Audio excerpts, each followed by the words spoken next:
e-book, memberi gandaan dari segi pendapatan penulis dan penerbit. Tetapi apa yang sebenarnya yang menghalang penerbit-penerbit ini nak melangkah jauh lagi ni? Apa ketakutan mereka sebenarnya? Sedangkan kekayaan itu hadir di depan mata. Kita tak cukup kata bahan. Kawan-kawan boleh hantar bahan. Kita bukakan stor kita. Maknanya kita tak cukup info misalnya. Kita buka stor kita. Kalau kita ada apa kata orang giant, ada kawan setengah mengatakan diam. Jadi perkara pokok dia sekarang ialah sejauh mana kita, macam saya bercakap hari ini, ada phone masuk, saya jawab, hello.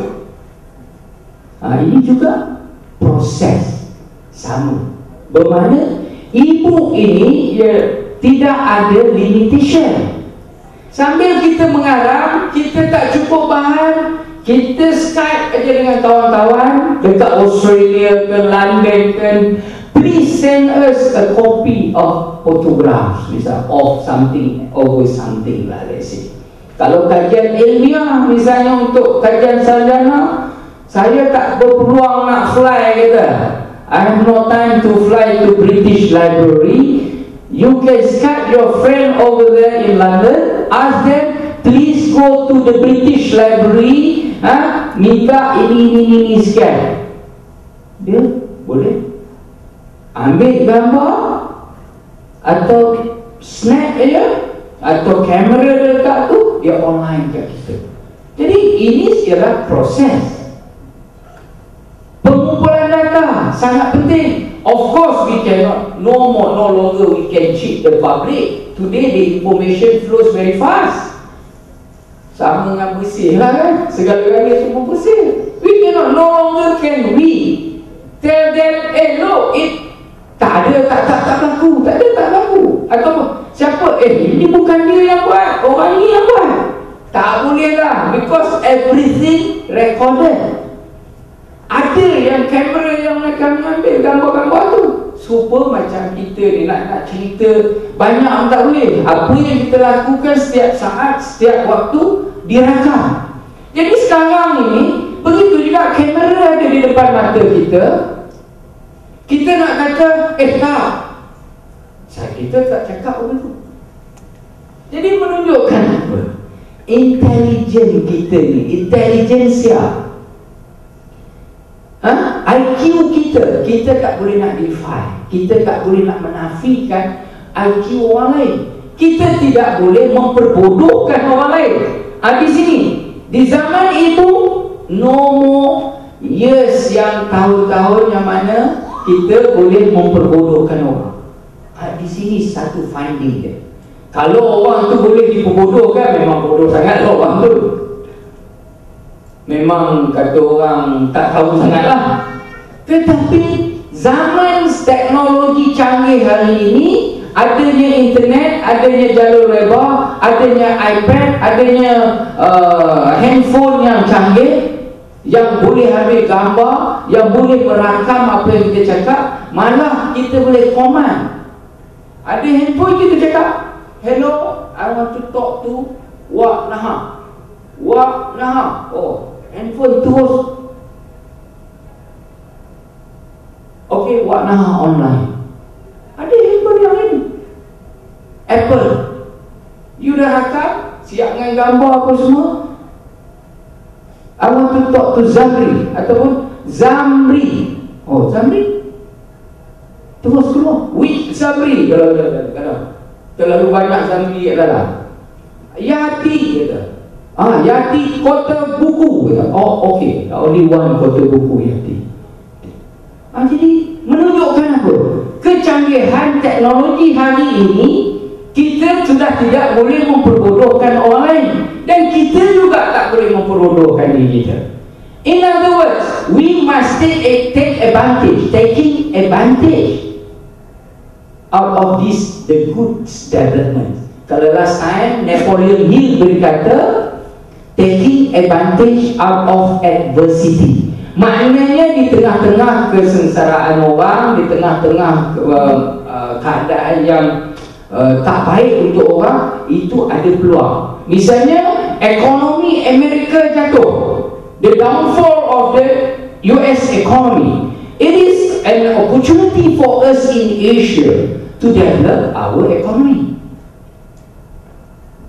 You see, the mainland China economy today already second, and 1 or 2 years ada yang mengatakan by 2015 China's economy akan menjadi ekonomi yang terbesar dalam dunia. Can America stop it? Cannot. Why? Base dia dah kuat. Yang membuatkan ekonomi China itu kuat ialah kerana outsourcing. Dulu ekonomi China tidak bangun, ekonomi India tidak membangun, tetapi mereka outsource kerana cheap labor. Nampak tak? Jadi apa yang berlaku dalam hal ini? Motorola set up kilang dekat Subang Jaya sebelum ni. Apa akhirnya dapat? Makna pekerjaan bagi Motorola, they want cheap labor. Tetapi 40 tahun, 50 tahun kemudian proses ini berlaku di segala dunia. American companies outsource, European companies outsource. Akhirnya syarikat ini terpaksa mengajar ilmu bagaimana untuk meningkatkan proses ni apa semua ni. Jadi ilmu yang dapat oleh masyarakat India, masyarakat third world countries tu tadi, merubah senario keseluruhan ekosistem ekonomi. Begitu juga dengan buku. Buku ini, kalau kita orang-orang yang terpelajar, yang sama Melayu, India, Cina atau rakyat Malaysia tidak mengambil peluang untuk memberitahu bahawa Malaysia ini adalah sebuah negara yang bakal menjadi negara maju. Kita tak tulis, kita harapkan orang luar saja mengarang, menulis tentang kita. The information from the taste, dari segi roh, penghayatan, penceritaannya itu adalah budaya mereka, kaca mata mereka. Sekaranglah peluang kita nak memberitahu bahawa Malaysia ini bagus. Tropical rainforest ini bagus. Kita punya ekosistem bagus. Kita tidak menebang pokok secara sesuka hati. Kita bukan contribution kepada greenhouse effect. Kita bukan melepaskan gas yang boleh membocorkan ozon. Nampak?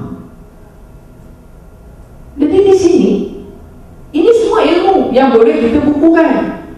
Ini apa guna kita ada siswaza yang kata orang ada ilmu tetapi tak ada pekerjaan, menganggur. Saya terkejut apabila diberitahu berpuluh ribu, beratus ribu, malah ada yang kerja sampingan. Saya kata, tak bolehkah anda menjadi seorang pengarang? Jadi ini satu cabaran kepada Kota Buku, kepada Majlis Buku Kebangsaan, kepada Yayasan Pembangunan Buku Negara, kepada NGO buku termasuk Persatuan Kota Buku. Kita tidak boleh lagi, misalnya persatuan saya sendiri, terus terang saya beritahu dalam mesyuarat agung, kontraktor dah tak boleh berfungsi. Kita semua orang sendiri karang, sendiri tulis, sendiri karang, sendiri tulis, sendiri terbit, sendiri jual. Bermakna self publishing. Sekarang lagi sudah tidak boleh. Kalau saudara Zamri misalnya karang buku, saudara Zamri tak perlu nak bagi kepada syarikat lain untuk tolong jualkan. Saudara Zamri boleh secara online jualnya. Ini sudah berlaku anjakan paradigma yang sangat hebat, paradigm shift. So now nak jadi pengarang, nak jadi penerbit sudah tidak sukar macam dulu. Kalau dulu mesti ada syarikat, kena ada pekerja, kena ada meja, kena ada tempat nak bekerja. Sekarang di mana-mana pun boleh buat kerja. Dekat dalam kereta boleh, dekat dalam bas boleh, dekat rumah boleh, dalam bilik boleh, tepi kaki lima boleh, dalam masjid pun boleh mengarang sebenarnya. dalam perpustakaan boleh mengarang. Sebagaimana J.K. Rowling mengarang ialah di dalam kata orang bar, dalam tempat minum, tempat kata orang kedai kopi lah. Dia tak ada tempat nak mengarang. Sambil dia minum breakfast, over a breakfast, dia siapkan 1 chapter, 2 chapter, dia siapkan. Itu cara J.K. Rowling. Study back how J.K. Rowling write the good Harry Potter, the box office of Harry Potter. Story dia, the flow. Apabila once the flow, kita punya minds ni lebih hebat daripada komputer sebenarnya. Akal kita tu, sekali dia sudah ada idea yang mencurah-curah, kita guna, kita tulis, kita rakam, boleh menjana pendapatan yang hebat. Jadi di sinilah peluang ini jangan dilepaskan. E-book adalah satu cara untuk menjana pendapatan. Soalan saya, berapakah jualan e-book di Malaysia sehingga kini? Soalan yang kedua, bagaimanakah peranan e-book bagi merealisasikan penerbitan buku di Malaysia sebanyak 28,000 judul setahun? Pertama, 200 lebih juta, 260 juta dalam e-book yang diterbitkan dalam berapa tahun, berapa bulan, setahun judul buku. Dan satu masa nanti buku yang diterbitkan, e-book yang diterbitkan dalam sehari boleh mengatasi buku yang diterbitkan 1000 tahun, dalam jangka hayat 1000 tahun. Begitulah banyaknya proses tu. Jangkauan ilmu itu juga meningkat.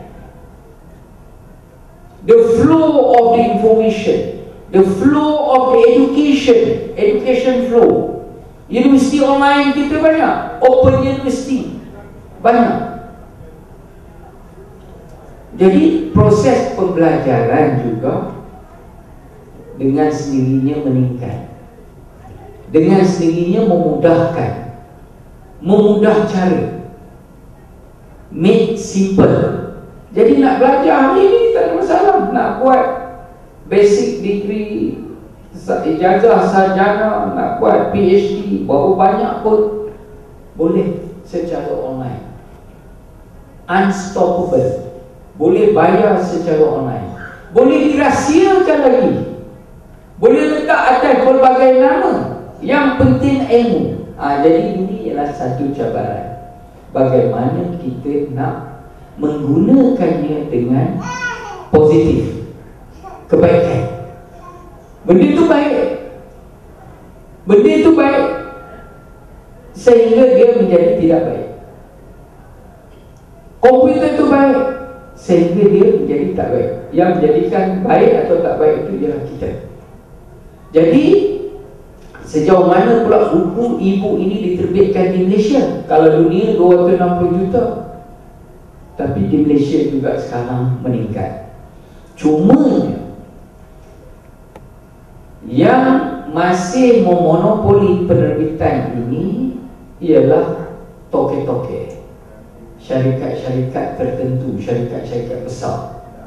Kerana proses perolehan kerajaan masih lagi tertakluk kepada proses lama. Walaupun ada online ke apa semua, you kena daftar dulu, kena ada kepala heading supply MOF yang sama 30 tahun dulu nombor itu juga. Sekarang pun kena ada. Kalau tak ada itu, you tak boleh supply. Jadi berlaku monopoli. Sistem membenarkannya. Dia tak open. Jadi berlakulah apa yang dipanggil ketirisan di dalam proses perolehan. Kalau bajetnya ada 10 juta, sepatutnya boleh dibeli 1000 judul buku. Tetapi oleh kerana ada proses yang kata orang masih proses lama, mungkin 300 judul saja boleh dibeli. Jadi banyak, lebih 70% pada perkiraan saya, buku yang diterbitkan di Malaysia ini sebenarnya tidak dapat dijual walaupun mempunyai kualiti yang tinggi. Hanya 30% saja. Kata misalnya daripada 10,000 judul buku, hanya 3,000 saja yang berjaya menembusi sasaran sebenar. Kalau sepatutnya buku itu masuk ke perpustakaan Universiti Melaya misalnya, dari 10,000 hanya 3,000 atau 30%. Kalau dari 1,000 hanya 300 saja. Alangkah sedihnya. Jadi sayanglah. Ada yang membuat kajian yang betul-betul kata orang benar-benar berusaha mengarang buku dengan baik, tetapi akhirnya buku tersebut tidak mencapai sasaran sebenar. Itu dalam konteks buku yang diterbitkan secara bercetak. Hanya 30% saja buku tersebut terjual ataupun dia mendapat laluan atau dibeli oleh pustakaan-pustakaan yang tertentu. Yang lain tak beli. Dengan kata lain, ada pustakaan yang mesti beli, pustakaan lain tak beli, pustakaan awam tak beli misalnya. Ada buku tersebut pustakaan awam Selangor beli, pustakaan Pulau Pinang tak beli misalnya. Itu maksud saya. Sepatutnya semua buku tersebut mendapat tempat di perpustakaan-pustakaan. Di sini satu kelemahan. Jadi kena dibetulkan. Kenapa pengarang kurang? Kenapa orang kurang mengarang? Kerana disebabkan oleh tak dapat pulangan, tak dapat menjana pendapatan yang hebat. Cuba kalau setiap buku tadi, setiap judul buku 1,000 judul, ini 1,000 naskah misalnya. Setiap judul buku yang diterbitkan 1,000 naskah tentu masuk ke perpustakaan. Seronoklah. Kalau harga buku itu RM10, jadi RM10,000. Jadi sekurang-kurangnya kos pencetakan, sebahagian daripada kos pencetakan tadi sudah lepas, berbalik ya, maknanya pulang modal. Ini tak nak laku 30% pun payah, 50% pun payah. Jadi berlakunya kata orang competition yang tidak sepatutnya. Buku apabila dah terbit sepatutnya diseraplah. Yang buku ini maksud saya buku yang memenuhi syarat lah, yang ada kualiti dia, yang dikarang oleh orang yang betul-betul berwibawa, idea bernas. Dia bukanlah buku cakap dengan jin ke, cakap dengan syaitan, iblis semua. Itu perlu tuan-tuan. Ini tapi kalau dulu saya masih ingat lagi Tamar Jalis memulakan buku cakap dengan jin tu, ratus ribu laku. Mastika waktu dalam konten dia yang jenis lama tak laku, tapi apabila Mastika memaparkan cerita-cerita atau kisah-kisah misteri, dia boleh laku pula. Jadi lihatlah, nama tetap Mastika. Cerita bercakap tentang falsafah ke, bercakap tentang mengajak orang itu ini baik ke, cerita baik tak laku. Tapi cakap apabila diubah konten dia, kandungan dia bercakap memaparkan kisah jin, kisah misteri, tahyul mahyul apa semua tu, tiba-tiba boleh laku beratus ribu. Jadi menunjukkan adakah minda masyarakat kita ini minda yang tahyul. Jadi ini terpulang kepada kita untuk menilaikannya. Nak kata buku tak laku, tak betul. Tapi yang tadi saya katakan tadi, tak dibuat perolehan yang sepatutnya oleh perpustakaan 30% saja. Sebab bajet yang secukupnya tidak disediakan. Dia tidak boleh membeli semua judul buku yang diterbitkan kerana bajet tak ada. Perpustakaan sekolah misalnya hari ini, cuba hari ini setiap perpustakaan di sekolah, pusat sumber sekolah ada bajet. Rasa saya dalam setahun 400,000 orang, 450,000 orang guru sekolah rendah dan menengah akan menjadi pengarang yang hebat. Kalau 10% saja mengarang setiap tahun, 45,000 judul buku atau manuskrip dapat dihasilkan oleh golongan pendidik, guru saja. Jadi menjawab 28,000 judul buku setahun target kita. Sebenarnya target kita sekarang dah naik lah, 30 juta penduduk, 30,000 lah. Yang itu target kita, penduduk kita 28 juta. Sekarang penduduk kita dah pun mencecah 28 juta. Jadi tahun depan atau 2 tahun lagi, target sebenar kita ialah mengikut setiap juta penduduk 1,000 judul buku baru setiap tahun. Ada kenaikan 30 juta penduduk, 30,000 judul buku baru. Jadi untuk mencapai sasaran itu, menulis e-book kata orang sangat mudah. Malah lebih daripada itu pun boleh. Kaum guru pendidik saja ada 45,000, 450,000, maknanya 10% saja mengarang setahun. Dia ambil peluang lah setahun. Tahun ini 10%, tahun depan 10% yang lain lagi. Jadi maknanya 45,000 judul setiap tahun. Pensyarah kita lebih daripada 50,000 pensyarah.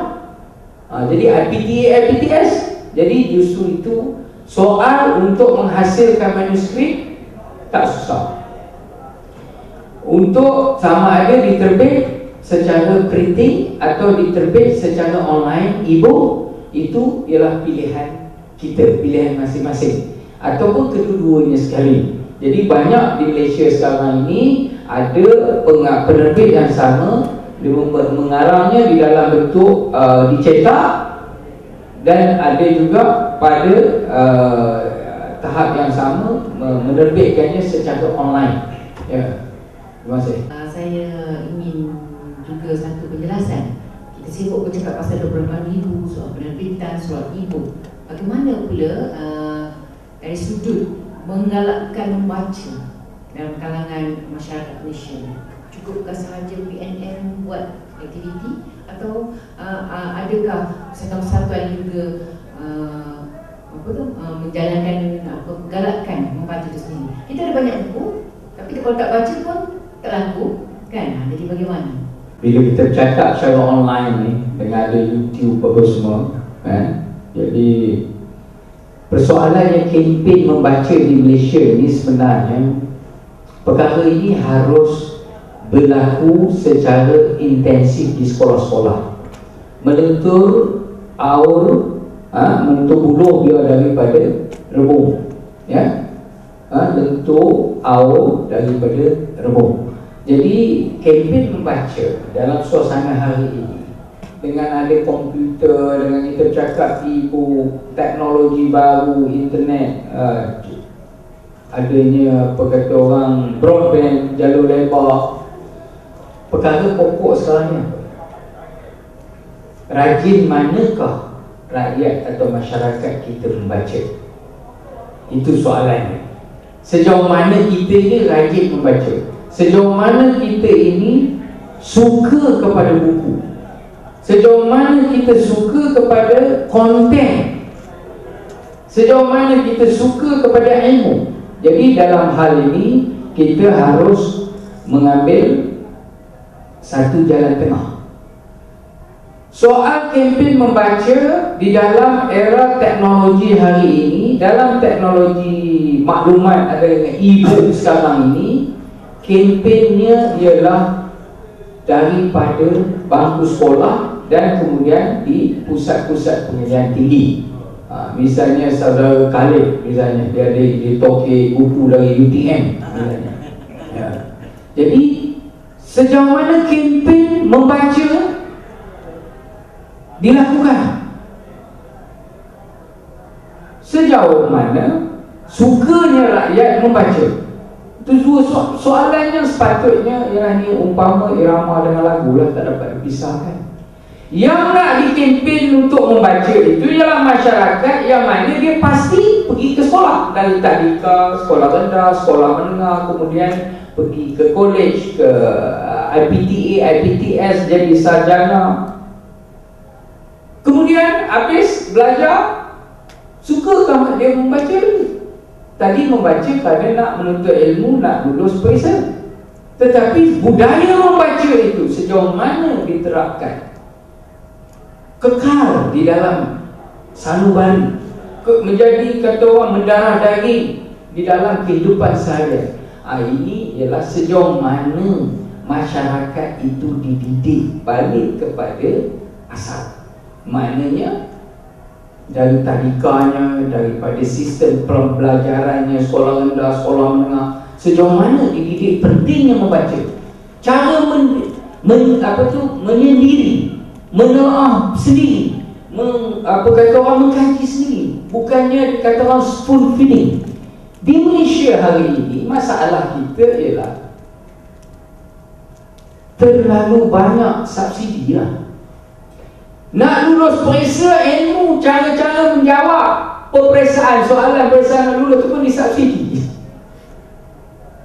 Dengan kata lain, spoon feeding.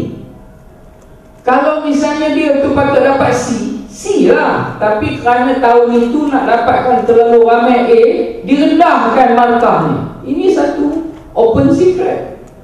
Jadi setiap tahun keputusan memang hebat rakyat Malaysia, 10A, 20A berada. Tetapi dari segi ilmu, setelah mereka mendapat ijazah, mereka nak suruh bekerja tak erti. Jadi selama ini yang dia dapat 5A, dulu zaman saya nak dapat 2A, 3A pun payah. Kerana betapa sukarnya ilmu itu ditumpahkan di dalam seseorang pelajar itu tadi, mengikut kata orang, dia mesti kata orang masih lah kata orang.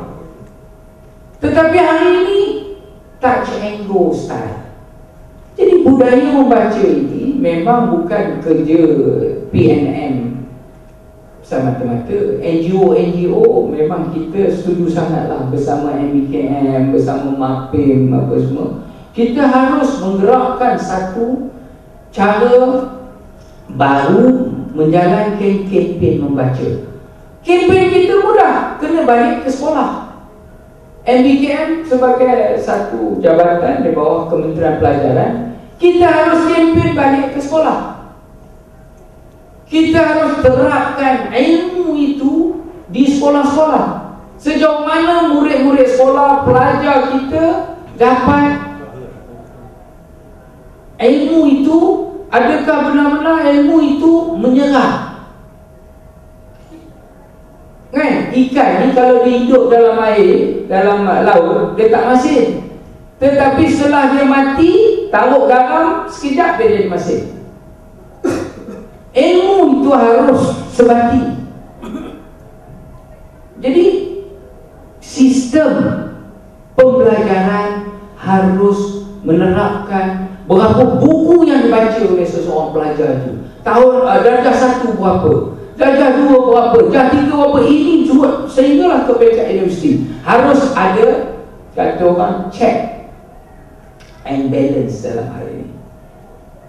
Dapat A misalnya, dapat kredit misalnya, harus juga ditentukan seberapa naskah buku yang telah mereka baca.